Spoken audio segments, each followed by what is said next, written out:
Bom, vamos mudar de assunto aqui no Tribuna Manhã, porque começaram hoje as inscrições para o SISU, é a porta de entrada agora para a faculdade. Daniel Rojas já está aqui comigo. Bom dia, Daniel. Bom dia. Tudo bem?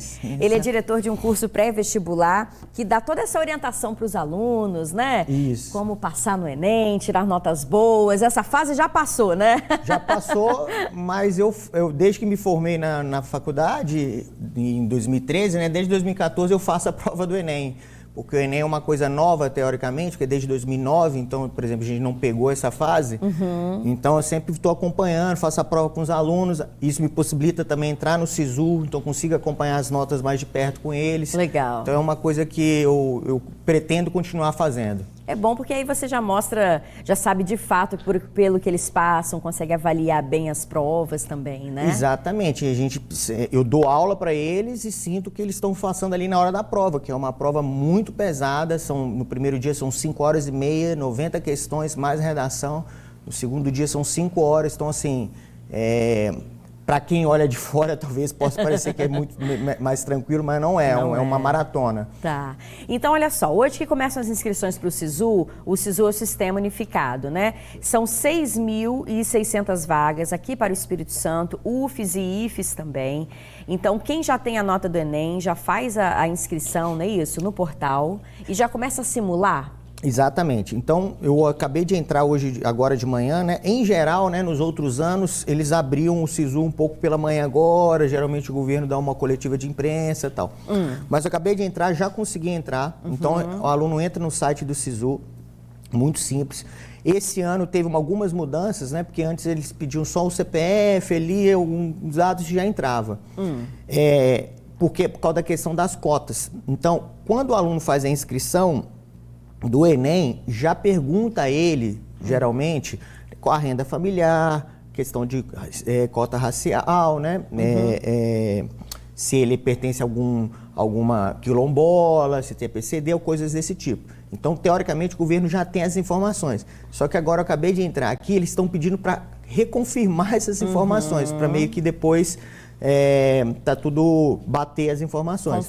Confrontar. Né? Por quê? Por exemplo, eu acabei de entrar aqui, selecionei a UFES e coloquei 2 cursos. Primeira opção coloquei medicina, segunda opção coloquei engenharia civil. E pelo fato de eu ter colocado uma renda familiar acima de um salário mínimo per capita, pelo fato de eu não ter me declarado nem preto, pardo, né, ou indígena, ou quilombola, ou PCD, coisas desse tipo, já não apareceram essas opções para eu poder escolher. Então, para mim, só apareceu ampla concorrência.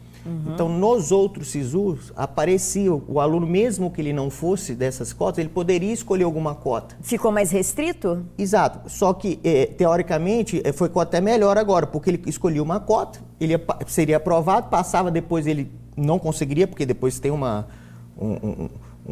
digamos assim, né? Eles confrontam os dados e acabam retirando. Mas agora ele nem consegue escolher mais. Então, por exemplo, quem já se declarar ali com uma renda familiar acima de um salário mínimo per capita, não se declarar nenhuma dessas outras opções, né, tanto racial, quilombola, PCD, tal, ele já não aparece essas opções para ele já. Então, já vai aparecer só a ampla concorrência, que foi o meu caso aqui. Agora, como é que é essa questão da opção? Por exemplo, você escolhe um curso de acordo com a sua nota e, dependendo, você tem a opção de escolher o outro? Se não passar em um, você vai para o outro? Na verdade, até para esclarecer, a nota do Enem, ela não é dada pela pontuação que você faz, o número de acertos exatamente. É uma correção que a gente fala, correção TRI. Por isso que os alunos, porque pensa bem, o aluno fez a prova lá em novembro, ele já sabe o gabarito, ele já sabe quantas ele acertou. Sim, tem uma média pelo menos. Sim, mas ele está ansioso pela nota TRI, por isso que ele fica ansioso pela nota que saiu agora na semana passada, né? Na verdade, na segunda-feira. Porque a nota varia, a gente pode ter 2, 3 pessoas com o mesmo número de acerto, ou até uma com mais acertos que outra e tirar uma nota menor. Por quê? Porque é uma correção estatística. Então, essa correção, ela avalia qual é o seu grau de proeficiência e ao acertar uma questão, você não ganha exatamente 1 ponto nela, você ganha de acordo com a sua proeficiência. Então, por exemplo, um aluno, se ele acertar uma questão mais difícil da prova, e errar algumas outras mais fáceis, esse método de correção, ele já entende que essa questão difícil não era para ele ter acertado, Então ele ganha uma pontuação muito menor nela, que ele entende como se fosse um chute, digamos assim. Então isso, até porque são 5 milhões de pessoas fazendo a prova, se fosse só pelo número de acertos, quantas pessoas no Brasil a gente teria com 150, 145, 146, 147 acertos? Então dessa forma, já estatisticamente as notas se distribuem, né, ali de 500 pontos até 800 e tantos pontos.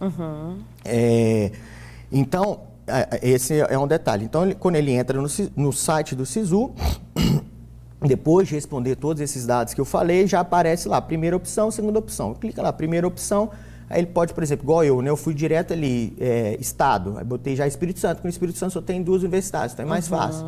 É só a UFES e o IFES. Aí escolhi a UFES, aí já aparece todos os cursos que a UFES oferece. Quantas vagas, tal. Então, por exemplo, peguei lá medicina, ele tem 80 vagas, metade são para as cotas, 40, metade para concorrência.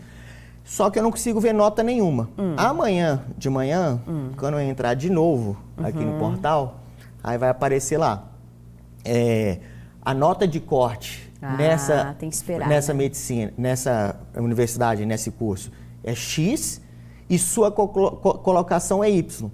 Se você tiver com uma colocação entre as 40, opa, você está dentro das vagas. Não quer dizer que você foi aprovado ainda, que o resultado só vai até terça-feira pode ter gente colocando, escolhendo opções. Mas se você, por exemplo, estiver muito longe, estou lá na posição 150, poxa, dificilmente você vai conseguir chegar nessas 40 vagas. Então, o que você fala? Opa, então eu não vou excluir a UFES Medicina, ou vou procurar medicina em uma outra universidade. Aí o aluno vai, procura, e aí agora ele já vai ter as notas de corte de todas, que amanhã já vai sair, e aí ele, com a nota dele, ele consegue ele se comparar, falar, opa, essa aqui eu acho que dá para eu passar. Aí ele muda. Aí isso amanhã é sábado. Então aí no domingo, aí ele vê de novo como é que ele foi nessa. E aí ele fica fazendo essa simulação. Haja ansiedade, hein? Não, é um período... Você planeja num dia, avalia no outro, para o resultado só na terça. É um período, assim, extremamente... Eu recebo as mais diversas ligações de mãe, pai. Daniel, o que você me aconselha? Faz isso, aquilo. E o pior de tudo é que na terça-feira, que é o dia que fecha, é a última escolha dele. Então, por exemplo, assim, a gente já viu alguns casos de alunos que escolhem, continuam, né, mantendo aquele curso, estão dentro da vaga, das vagas, e aí quando sai o resultado... Não foi escolhido. Ele não ficou fora das vagas. Por quê? Por quê? No último dia, outras pessoas se inscreveram ali com nota maior que ele e acabou que ele ficou de fora. Entendi. Então, assim... Então, dá para deixar a segunda opção? Isso, aí... Aí deixa a segunda opção... Tem a segunda opção. Para escolha. Então, aí ele pode escolher a segunda opção. Uma coisa que o pessoal tem dúvida é sobre a lista de espera. Todas as universidades têm a sua lista de espera, que seria os candidatos ali, os excedentes, né? Suplentes, os suplentes, no caso. Então, por exemplo, tem um aluno que quer fazer muito medicina na UFES. Ele só quer medicina na UFES, ele não quer em outro lugar. Se ele colocar o medicina em outro lugar na segunda opção e for aprovado na segunda opção, ele não tem direito de entrar na lista de espera da primeira opção, entendeu? Então já acaba... Porque o governo entende assim, ele já foi aprovado, então ele não tem direito de concorrer com outros alunos que ainda não foram aprovados. Então, por exemplo, se o aluno quer muito...